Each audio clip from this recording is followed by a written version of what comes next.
Magandang hapon mga kabay. So ito yung pangatlo ko na repair mga kabay. So ang model nito mga kabay ay D25901, 10 kilos na jackhammer ng DeWalt pa rin. Pero ito po yung merong variable. Yan. So ito mga kabay, dinala dito, sabi ng customer, kapag nakaganon daw, nag-on. So ibig sabihin yan mga kabay, putol po yan. So titesting po natin para malaman natin kung totoo. So yan, wala mga kabay. Wala.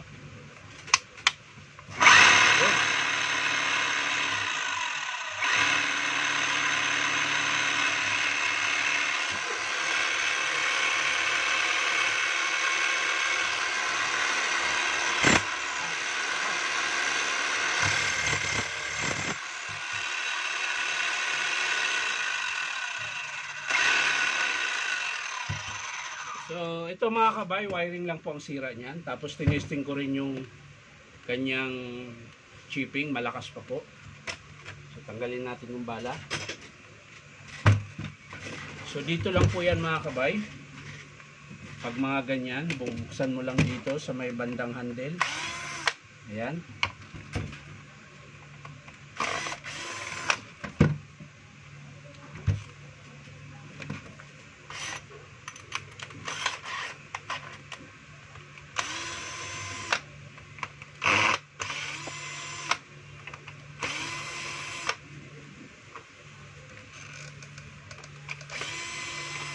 Tingnan natin kung saan siya banda na putol. Yun. So yun po yung tsura niyan mga kabay. Oh. Yan. So tanggalin natin yung kanyang cord. Yung kanyang cord clamp.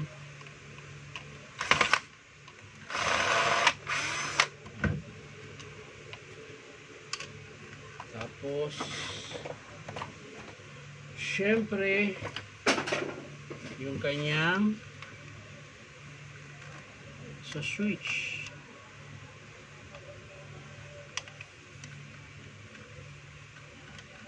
Ayan. So dito siya naputol. Ayan po mga kabay. So isa lang po yung naputol. Dito po. Ayan. So puputulin na natin dito.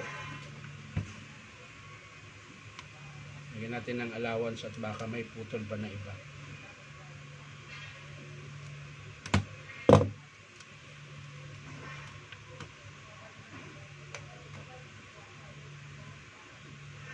So yan, ito po yung naputol mga kabay, yung blue. Yan. So sa mga gusto magpa-repair mga kabay, punta lang po kayo dito sa Powerman Hardware, 530 T. Alonso, Santa Cruz, Manila. So hanapin nyo lang po yung Powerman Hardware. Yung signboard namin mga kabay ay DeWalt Stanley Black & Decker.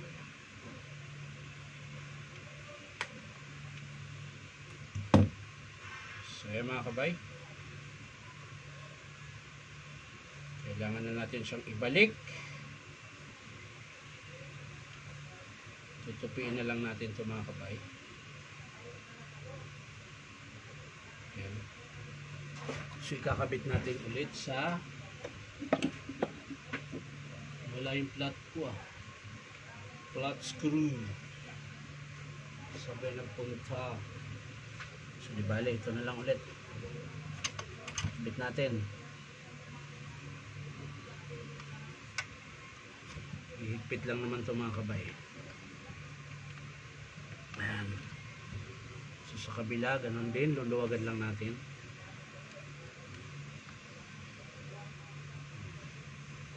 Yan.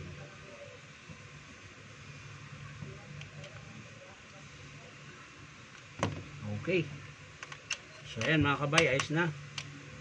So kakabit natin yung kanyang cord clamp ulit para hindi po siya makalas. Kabit natin ulit yung kanyang cord clamp. Ayun, nalaglag pa. Ano ba yan?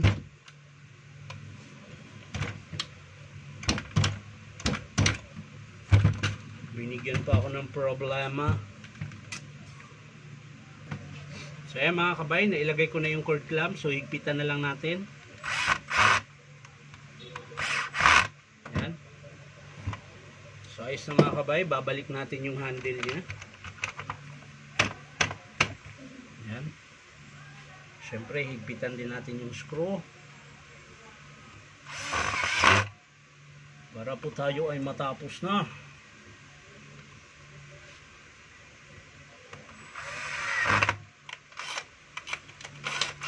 So ulitin ko lang mga kabay, sa mga gusto magpa-repair, punta lang po kayo dito sa Powerman Hardware, 530 T. Alonso, Santa Cruz, Manila. So hanapin nyo lang po yung DeWalt Stanley na signboard.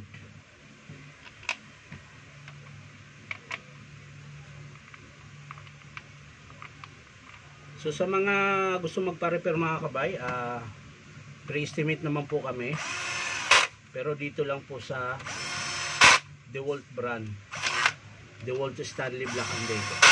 Pag ibang brand po mga kabay, naniningil po kami ng labor sa estimate.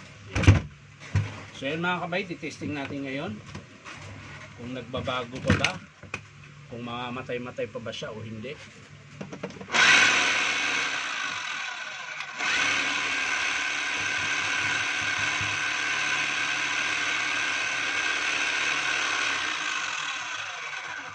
So okay na po siya mga kabay, hindi na po siya namamatay-matay. Ayan. So doon lang po yung sa wiring niya mga kabay, kaya po na pahinto-hinto po siya. So ito po yung naputol niya mga kabay. So maraming salamat mga kabay sa panunood, at pa-like and share na rin po. At syempre po, baka naman po yung makahingi sa inyo ng isang subscribe dito po sa aking YouTube, baka nainom tabay. So maraming ulit mga kabay. Maraming salamat mga kabay. Sa susunod, bye-bye.